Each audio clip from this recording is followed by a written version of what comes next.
हुकूमत पाकिस्तान के 10 मिलियन मनसूबे के तहत शजरकारी मुहिम का इफ्तिताह कर दिया गया है। वाटरशेड डिवीजन नीलम के ज़ेर इख्तिमाम इस मुहिम का इफ्तिताह डिप्टी कमिश्नर ने किया।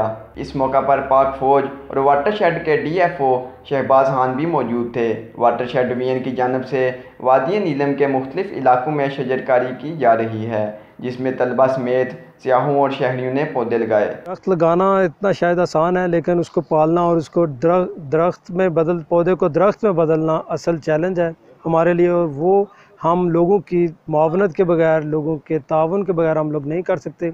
हमारी सिविल सोसाइटी से अपील है कि हर बंदा एक पौधा कम से कम लगाए और उसको पाले, ताकि और जो हम लोग दरख्त लगा रहे हैं फील्ड में, उनकी हिफाजत के लिए भी मुकामी लोग हमसे ताउन करें, अपने माल मवेशी से और बाकी रोकथाम से हमारे साथ ताउन करें, ताकि ये दरख्त जो हैं ये मुस्तकबिल में सरसब्ज़ कश्मीर और सरसब्ज़ पाकिस्तान का ख्वाब शर्मिंदा ताबीर हो सके। ज़िला भर में शजरकारी का सिलसिला जारी रहेगा, जिसके लिए महकमा वाटरशेड डिवीजन नीलम ने ज़िला के मुख्तलिफ इलाकों में काम का आगाज़ कर दिया है।